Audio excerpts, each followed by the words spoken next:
ಲೋಕಸಭಾ ಚುನಾವಣೆಗೆ ಸಚಿವರಿಗೆ Congress high command task ಅನ್ನು ಕೊಟ್ಟಿದೆಯಂತೆ. ಏನಂತ?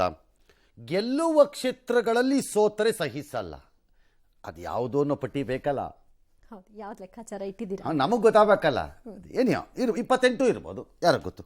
ಲೋಕಸಭೆಯಲ್ಲಿ ಉತ್ತಮ ರಿಸಲ್ಟ್ ಕೊಡದಿದ್ದರೆ ನಿರೀಕ್ಷಿತ ಫಲಿತಾಂಶ ಪಡೆದಿದ್ದರೆ ಸಚಿವರ ತಲೆದಂಡ ಆಗತ್ತೆ ಅಂತ ಹೈಕಮಾಂಡ್ ಖಡಕ್ ಸಂದೇಶ ಕೊಟ್ಟಿದೆ ಅಂತ ಪರಮೇಶ್ವರ್ ಅವರೇ ಹೇಳಿದ್ದಾರೆ. ಎಂ ಬಿ ಪಾಟೀಲ್ ಅವರು ದಕ್ಷಿಣ ಭಾರತದಿಂದ ಹೆಚ್ಚಿನ ಸೀಟ್ ಗೆಲ್ಲುವ ಅಪೇಕ್ಷೆ, ಚುನಾವಣೆಯನ್ನು ಗಂಭೀರವಾಗಿ ಎದುರಿಸಿ ಸಂಘಟನೆ ಮಾಡೋಕ್ಕೆ ಹೈಕಮಾಂಡ್ ತಿಳಿಸಿದೆ ಅಂತೆಲ್ಲ ಹೇಳಿದ್ದಾರೆ. ಪ್ರಾಬ್ಲಮ್ ಫಾರ್ ಕಾಂಗ್ರೆಸ್ ಈ ಮುಂದಿನ ಲೋಕಸಭಾ ಚುನಾವಣೆಯಲ್ಲಿ ಏನು ಅಂದರೆ, ಅದು ಸ್ಪರ್ಧೆ ಮಾಡಬಹುದಾದಷ್ಟು ಸ್ಥಾನಗಳೇನಿದೆ ಅದರಲ್ಲಿ ಹಿಂದಿನ ಕಾಂಗ್ರೆಸ್ ರೀತಿ ಏಕಪಕ್ಷವಾಗಿ ಬಹುಮತವನ್ನು ಪಡೆಯುವ ಸಾಧ್ಯತೆ ಝೀರೋ. ಏಕಪಕ್ಷವಾಗಿ ಹಿಂದಿನ ಕಾಂಗ್ರೆಸ್ ತರ ಹೇಳ್ತಿರೋದು, ಅಷ್ಟು ಪೊಸಿಷನ್ ಅನ್ನು ಅದು ಬಿಟ್ಕೊಟ್ಬಿಟ್ಟಿದೆ ಬೇರೆಯವರಿಗೆ. Take for example, Mamata Banerjee 3 ಸ್ಥಾನ ಬಿಟ್ಕೊಡ್ತೀನಿ ನಿಮಗೆ ಪಶ್ಚಿಮ ಬಂಗಾಳದಲ್ಲಿ, 3 ಸ್ಥಾನ.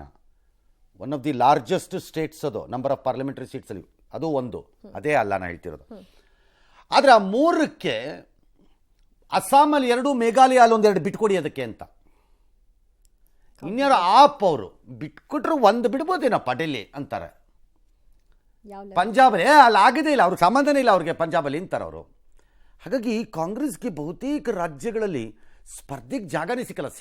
ಸಿಗೋದಂದ್ರೆ ಕರ್ನಾಟಕ, ಮಧ್ಯಪ್ರದೇಶ ಜಾಸ್ತಿ, ಹೆಚ್ಚು ಕಡಿಮೆ ಗುಡ್ ನಂಬರ್, ರಾಜಸ್ಥಾನ, ತೆಲಂಗಾಣ ಮತ್ತು ಆಂಧ್ರ ಪ್ರದೇಶ ತಕ್ಕಮಟ್ಟಿಗೇನಿಲ್ಲ, ಆಂಧ್ರ ಪ್ರದೇಶ ಸಿಗತ್ತವ್ರಿಗೆ ಇದೆ.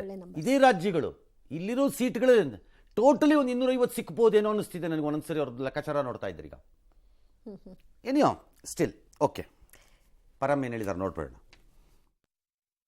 ಈಗ ಅವರು ಯಾವ ಕ್ಷೇತ್ರದಲ್ಲಿ ಗೆದಿಯೋದಕ್ಕೆ ಸಾಧ್ಯ ಇದೆ ಅಂತ ಕಡೆ ನಾವು ಸೋತ್ಬಿಟ್ರೆ ನ್ಯಾಚುರಲಿ ಅವರಿಗೆ ಸರಿಯಾಗಿ ಅವರು ಕೆಲಸ ಮಾಡಲಿಲ್ಲ ಅಂತಲೋ ಏನಾದರೂ ಅವರು ತಿಳ್ಕೊಳ್ಬೇಕಾಗತ್ತೆ ಅನ್ನೋ ರೀತಿಯಲ್ಲಿ ಹೇಳಿದ್ದಾರೆ. ಅದನ್ನು ನಾವು ಕೂಡ ಅಷ್ಟೇ ಸೀರಿಯಸ್ ಆಗಿ ತಗೊಳ್ತೀವಿ. ದಕ್ಷಿಣ ಭಾರತದಿಂದ ನಾವು ಹೆಚ್ಚಿನ ಸೀಟನ್ನು ಇವತ್ತು ದಿವಸ ಪಕ್ಷ ಅಪೇಕ್ಷಿಸಿದೆ. ಕರ್ನಾಟಕ, ತೆಲಂಗಾಣ ಮತ್ತು ಅಲ್ಲಿ DMK ಮತ್ತು ಕಾಂಗ್ರೆಸ್ ಅಲೈನ್ ತಮಿಳುನಾಡು ಹಾಗೂ ಕೇರಳದಲ್ಲಂತೂ ಬಹುತೇಕ last time one sided sweep ಆಗಿತ್ತು. This is the problem. ಹಿಂದಿನ ಹಳೆ ಕಾಂಗ್ರೆಸ್ಸಿಗೆ ದಕ್ಷಿಣ ಭಾರತದಲ್ಲಿ ಎಲ್ಲವೂ ಗ್ಯಾರಂಟಿ ಸೀಟ್ಗಳಾಗಿದ್ವು.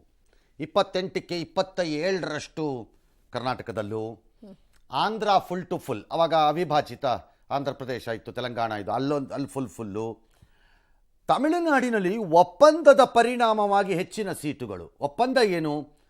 ಕೇಂದ್ರದಲ್ಲಿ ಕಾಂಗ್ರೆಸ್, ಸ್ಥಳೀಯವಾಗಿ ಸ್ಥಳೀಯ ಪಕ್ಷ DMKನೋ ADMKನೋ, ಆ ಥರ ಒಂದು ಒಪ್ಪಂದದಿಂದಾಗಿ ಹೆಚ್ಚಿನ ಸ್ಥಾನಗಳು, ಕೇರಳದಲ್ಲಿ ಹೆಚ್ಚಿನ ಸ್ಥಾನಗಳು, ಇವೆಲ್ಲ ಬರ್ತಿತ್ತು.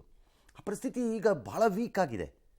ಈಗ ತಕ್ಷಣಕ್ಕೆ ಕರ್ನಾಟಕ, ತೆಲಂಗಾಣ ಇದೆ, ಬಟ್ ಆಂಧ್ರ ಕೇರಳನಲ್ಲಿ ಆ ಪರಿಸ್ಥಿತಿ ಇದೆ ತಮಿಳ್ನಾಡಲ್ಲಿ ಅಂತ ಅನ್ನಿಸ್ತಿಲ್ಲ. ತಮಿಳ್ನಾಡಲ್ಲಿ ಅವ್ರು ಬಿಟ್ಕೊಡ್ತಾರೆ, DMKನವರು ಎಷ್ಟು ಬಿಟ್ಕೊಡ್ತಾರೆ ಗೊತ್ತಿಲ್ಲ. ಯು ಹ್ಯಾವ್ ನೋ ಐಡಿಯಾ ಅಲ್ವಾ ಸರ್? ಇದೇನು ಟಾಸ್ಕ್ ಕೊಡ್ತಾ ಇದ್ದಾರೆ ಸರ್, ಇದು ಪ್ಲಸ್ ಅವ್ರು ನಿರೀಕ್ಷೆ ಮಾಡ್ತಾ ಇದ್ದಾರೆ, ಮೈನಸ್ಸು ಆಗೋ ಸಾಧ್ಯತೆನೂ ಇರುತ್ತಲ್ಲ ಸರ್? ಕಾಂಗ್ರೆಸ್ಸಿನ ಪರಿಸ್ಥಿತಿ ಕರ್ನಾಟಕದಲ್ಲಿ ಚೆನ್ನಾಗಿದೆ ನನ್ನ ಪ್ರಕಾರದಲ್ಲಿ. ಯಾಕೆ ಹೇಳಿ? ಅವ್ರ ಹತ್ರ ಇರೋದೇ 1 ಸೀಟು. ಹೌದು, ಅದರಲ್ಲಿ ಏನೇ ಆದರೂ ಅದು ಇಂಪ್ರೂವ್ಮೆಂಟೇ. ಅದು 4 ಆದರೂ ಇಂಪ್ರೂವ್ಮೆಂಟೇ, 6 ಆದರೂ ಇಂಪ್ರೂವ್ಮೆಂಟೇ, 8 ಆದರೂ ಇಂಪ್ರೂವ್ಮೆಂಟೇ. ಅದಕ್ಕಿಂತ ಜಾಸ್ತಿ ಅವ್ರು ಇರೋದೇ 1 ಈಗ. ಹೌದು, ಅದಕ್ಕಿಂತ ಅದಪ್ಪತನಕ್ಕಿಂತ ಇಳಿಯಕ್ಕಾಗಲಿಕ್ಕಿಲ್ಲ ನನ್ನ ಪ್ರಕಾರದಲ್ಲಿ. ಹಾಗಾಗಿ ಅವ್ರಿಗೆ ಏನು ಬಂದರೂ ಲಾಭವೇ ಕರ್ನಾಟಕ. ತೆಲಂಗಾಣನಲ್ಲಿ ಈ ಬಾರಿ ಅವ್ರಿಗೆ ಹೆಚ್ಚಿನ ಸ್ಥಾನಗಳು ಬರಬಹುದೇನೋ, ಬಂದರೆ ಅದು ಲಾಭವೇ. ಆದರೆ ಕೇರಳದಲ್ಲಿ ಎಂ ಬಿ ಪಾಟೀಲ್ ಹೇಳ್ತಿರಲ್ಲ, ಸ್ವೀಪ್ ಆಯ್ತು 1 ಸೈಡ್ ಅಂತ, ಆಗ್ಲಿಕ್ಕಿಲ್ಲ ಅಂತ ಅಂತಿದ್ದಾರೆ. ಆ ಸ್ವೀಪು ಆಗ್ಲಿಕ್ಕಿಲ್ಲ ಅಂತಾರೆ ಕೆಲವರು. ಇನ್ನು ಆಂಧ್ರ ಕಷ್ಟ ಇದೆ ಅವ್ರಿಗೆ. ಹಾಗಾಗಿ ಅವ್ರಿಗೆ ಏನು ಬಂದರೂ ಕರ್ನಾಟಕದಲ್ಲಿ 1ರಿಂದ ಮೇಲಕ್ಕೆ ಏನು ಬಂದರೂ ಅದು ಲಾಭನೇ ಅವ್ರಿಗೆ. ಲೋಕಸಭೆಗೆ ಏನೇನು ಟಾಸ್ಕ್ ಅಂತೆ, ಚಾಮರಾಜನಗರ ಅಲ್ಲ, ಯಾರು ಸಚಿವರು ಸ್ಪರ್ಧೆಗೆ ಪಾಸಿಬಲ್ ಆಗಬಹುದು ಅಂತ, ಆಗತ್ತೆ ಅಂತಲ್ಲ. ಚಾಮರಾಜನಗರಕ್ಕೆ ಮಹದೇವಪ್ಪನವರು, ಮಂಡ್ಯ ಚಲವರಾಯಸ್ವಾಮಿ ಹೋಗ್ತಾರಂತ ಐಸಿ, ಬೆಂಗಳೂರು ಉತ್ತರ ಕೃಷ್ಣ ಬೈರೇಗೌಡ, ಬೆಂಗಳೂರು ಕೇಂದ್ರ ದಿನೇಶ್ ಗುಂಡೂರಾವ್, ಬೆಂಗಳೂರು ದಕ್ಷಿಣ ರಾಮಲಿಂಗಾರೆಡ್ಡಿ, ಕೋಲಾರ KH ಮುನಿಯಪ್ಪ, ಶಿವಮೊಗ್ಗ ಮಧು ಬಂಗಾರಪ್ಪ, ತುಮಕೂರು ಡಾಕ್ಟರ್ ಪರಮೇಶ್ವರ್ ಅಥವಾ ಬಾರ್ ರಾಜಣ್ಣ, ಬೀದರ್ ಈಶ್ವರ್ ಖಂಡ್ರೆ, ಗದಗ ಹಾವೇರಿ HK ಪಾಟೀಲ್, ಬೆಳಗಾವಿ ಚಿಕ್ಕೋಡಿ ಸತೀಶ್ ಜಾರಕಿಹೊಳಿ ಅದರ 1 ಅಂತೆಲ್ಲ ಹೇಳಿದಾರಂತೆ. ಇದು ಯಾಕೋ ಇದರಲ್ಲೊಂದು 5-6 ಜನನ್ನ ಹಾಂ ಸರ್. ಹೆಂಗಾದ್ರೂ ಮಾಡಿ ರಾಜ್ಯದಿಂದ ಓಡಿಸ್ಬಿಡೋಣ ಅನ್ನೋ ಸ್ಕೀಮ್ ಕಾಣಿಸ್ತಿದೆಯಲ್ಲ ನನಗೆ.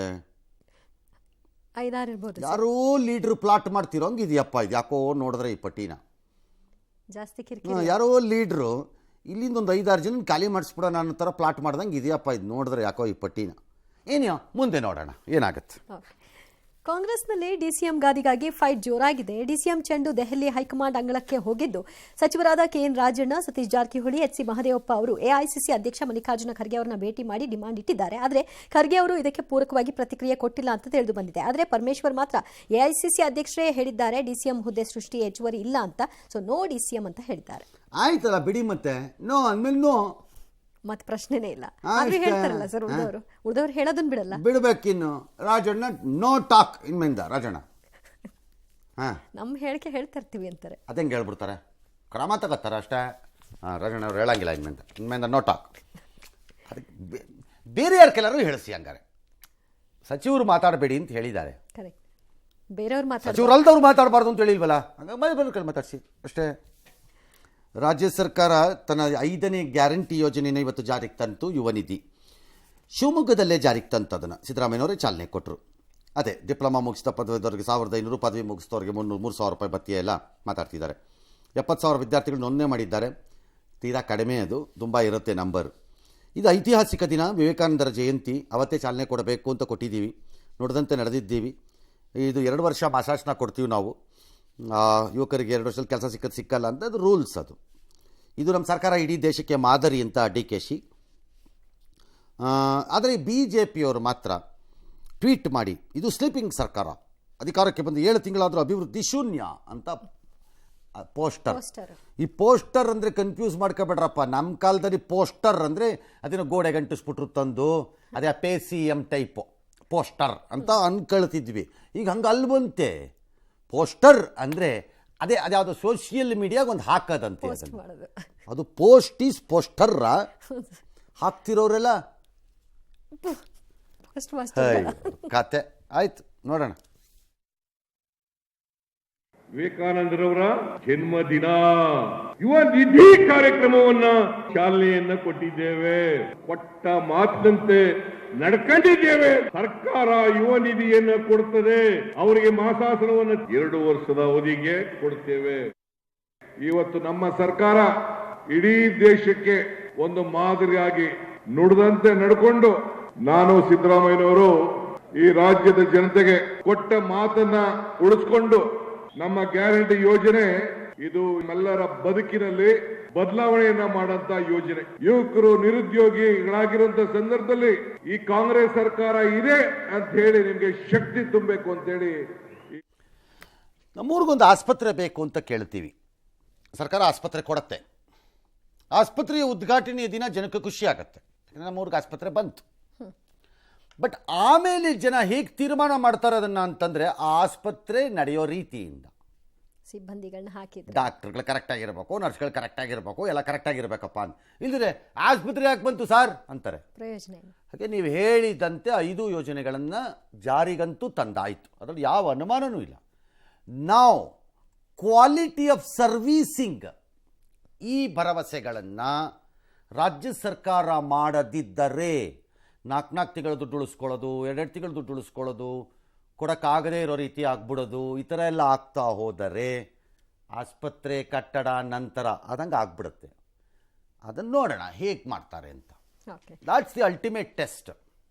ಎಸ್. ಈ ಕಾರ್ಯಕ್ರಮಕ್ಕೆ ಬಿಜೆಪಿ ಸಂಸದರಾದ BY ರಾಘವೇಂದ್ರ, ಶಾಸಕ ಚನ್ನಬಸಪ್ಪ, MLC ಅರುಣ್ ಅವರು ಕೇಸರಿ ಶಾಲ ಹಾಕೊಂಡು ಬಂದಿದ್ರು. ವೇದಿಕೆಯಲ್ಲಿ ಆಸೀನರಾಗಿದ್ದಂತಹ ಬಿಜೆಪಿ ನಾಯಕರ ಬಳಿ ಹೋಗಿ DCM DK ಶಿವಕುಮಾರ್ ಮಾತನಾಡಿದರು. BY ರಾಘವೇಂದ್ರ ಮಾತನಾಡಿ, ಯುವಕರಿಗೆ ಶಕ್ತಿ ತುಂಬಬೇಕಾಗಿದ್ದು ಸರ್ಕಾರ, ಮುಖ್ಯಮಂತ್ರಿಗಳ ಕೆಲಸ.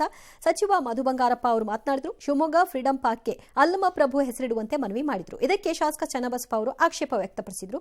ಇದಕ್ಕೆ ಮುಖ್ಯಮಂತ್ರಿಗಳು ಭಾಷಣದ ಕೊನೆಯಲ್ಲಿ ಒಂದು ವಿಷಯವನ್ನು ಪ್ರಸ್ತಾಪಿಸಿ, ಚನ್ನಬಸಪ್ಪ ಅವರೇ, ಅಲ್ಲಮ ಪ್ರಭು ನಿಮ್ಮ ಜಿಲ್ಲೆಯವರು, 12ನೇ ಶತಮಾನದವರು, ಅಲ್ಲಮ ಪ್ರಭು ಹೆಸರಿಡೋದು ಸೂಕ್ತ ಅಂತ ನನಗನ್ಸುತ್ತೆ ಅಂತ ಹೇಳಿದ್ರು. ವಿಶ್ವ ಕಂಡಂತ ಶ್ರೇಷ್ಠ ಸಂತ ಸ್ವಾಮಿ ವಿವೇಕಾನಂದರ ಸಂತರ ಒಂದು ದಿನವನ್ನ, ಈ ಒಂದು ಯುವ ನಿಧಿ ಕಾರ್ಯಕ್ರಮವನ್ನ ರಾಜ್ಯ ಸರ್ಕಾರ ಕೊಡ್ತಾ ಇರೋದು ಒಂದು ಯುವಕರಿಗೆ ಸಿಕ್ಕಂತ ಒಂದು ಗೌರವ ಅಂತೇಳಿ ಸಂದರ್ಭದಲ್ಲಿ ಅಭಿಮಾನಿ ನಾನು ಹೇಳಲಿಕ್ಕೆ ಇಚ್ಛೆ ಪಡ್ತೇನೆ. ಯುವ ಶಕ್ತಿಗೆ ಎಲ್ಲ ಮಾನ್ಯ ಮುಖ್ಯಮಂತ್ರಿಗಳಲ್ಲಿ ನಾನು ಮನವಿಯನ್ನ ಮಾಡ್ಲಿಕ್ಕೆ ಇಷ್ಟಪಡ್ತೀನಿ. ಅಲ್ಲಮ ಪ್ರಭು ಅವರ ಒಂದು ಜನ್ಮ ಏನು ಶಿಕಾರಿಪುರದ ಬೆಳ್ಳಿಗಾವಿಯಲ್ಲಿ ಆಗಿದೆ, ಈ ಫ್ರೀಡಂ ಪಾರ್ಕಿಗೆ ಅಲ್ಲಮ್ಮ ಪ್ರಭು ಅವರ ಹೆಸರನ್ನ ನೀವು ಇಡಬೇಕು ಅಂತ ಹೇಳಿ ಏನು ತಪ್ಪಿಲ್ಲಪ್ಪ, ಇಡೀ ಚಂದ್ರಶೇಖರ್ ಆಜಾದದೇ ಇಡಬೇಕು ಅಂತಾನೂ ಇಲ್ಲ. ಅಲ್ಲಮ್ಮ ಪ್ರಭುದು ಇಡ್ಬೋದು, ಅಲ್ಲೇ ಹುಟ್ಟಿರೋದು ಅಲ್ಲೇ ಆಗಿರೋದನ್ನ ಯಾಕೆ ಇಡಬಾರ್ದು? ವಿರೋಧ ಯಾಕೆ? ಏನಿದೆ ಅದರಲ್ಲಿ ಅಲ್ವಾ? ತಪ್ಪೇನಿಲ್ಲ ನನ್ನ ಪ್ರಕಾರದಲ್ಲಿ ಅದರಲ್ಲಿ. ಅದನ್ನು ಚಂದ್ರಶೇಖರ್ ಅಂತ ಅವತ್ತು ಯಡಿಯೂರಪ್ಪರು ತೀರ್ಮಾನ ಮಾಡಿದ್ರೆ ನೀವು ಇಟ್ಕೋಬೇಕಾಗಿತ್ತು, ನಿಮ್ಮನ್ನ ಯಾವನಾರು ಇಡಬೇಡ ಅಂತ ಹೇಳಿದ್ದು ಅವತ್ತು. ಆಗ ಯಾರು ತಡೆದಿರ್ಲಿಲ್ಲ. ಹಾಂ, ಆದರೆ ಅಲ್ಲೊಂದು ಸಂದೇಶ ಇದೆ, ಅದನ್ನು ಯಾರೂ ಮಾತಾಡಲಿಲ್ವಲ್ಲ. ಯಾಕೆ ಮಾತಾಡಲ್ಲ? ಅಲ್ಲಿ ಮಾತಾಡಲ್ಲ ಬಿಡಿ. ಬಿಜೆಪಿ ನಾಯಕರು ಹೋಗಿರೋದ ಕಾಂಗ್ರೆಸ್ ಕಾರ್ಯಕ್ರಮದಲ್ಲಿ ರಾಘವೇಂದ್ರ ಬಂದು ಕೂತಿದ್ರು ಅಂದರೆ ನಾಳೆಯಿಂದ ರಾಘವೇಂದ್ರ ಮೋಸ್ಟ್ಲಿ ಕಾಂಗ್ರೆಸ್ ಸೇರ್ಕೊತಿರ್ಬೇಕು.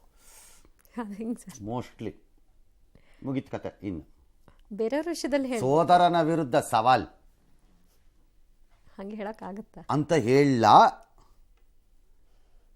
ಅದೇ ರಾಮ ಜನ್ಮಭೂಮಿ ಕಾರ್ಯಕ್ರಮವೇ ಪ್ರಾತಿನಿಧಿಕವಾಗಿ ರಾಘವೇಂದ್ರ ಅಲ್ಲಿ ಬಂದಿದ್ದು. ವಿಜಯೇಂದ್ರ, ಯಡಿಯೂರಪ್ಪ, ಬಿಜೆಪಿ ಸಮಸ್ತ ಪದಾಧಿಕಾರಿಗಳೆಲ್ಲ ಬಂದಲ್ಲಿ ಕೂತ್ಕೊಳ್ಳಿಲ್ಲ ಕಾರ್ಯಕ್ರಮಕ್ಕೆ. ಪ್ರಾತಿನಿಧಿಕವಾಗಿ ಅವ್ರು ನನ್ನ ಸಂಸದ ಅಂತ ಹೋದರು. ಹಾಗೆ ಈ ದೇಶದ ನಾನು ಭಾಗಿ ಅಂತಲ್ಲಿ ಪ್ರಾತಿನಿಧಿಕವಾಗಿ ಕಾಂಗ್ರೆಸ್ ಹೋಗಬೇಕಿತ್ತು ಅಂತ ನನ್ನೇ ಹೇಳಿದ್ದು. ಎಲ್ಲೋ ಕರೆದವರೆಲ್ಲ ಹೋಗ್ಬೇಕಿತ್ತು ಅಂತಲೂ ಹೇಳಿಲ್ಲ, ಒಬ್ಬರನ್ನಾದ್ರೂ ಕಳಿಸ್ಬೋದಿತ್ತು ಅಂತ ನನಗನ್ಸುತ್ತೆ.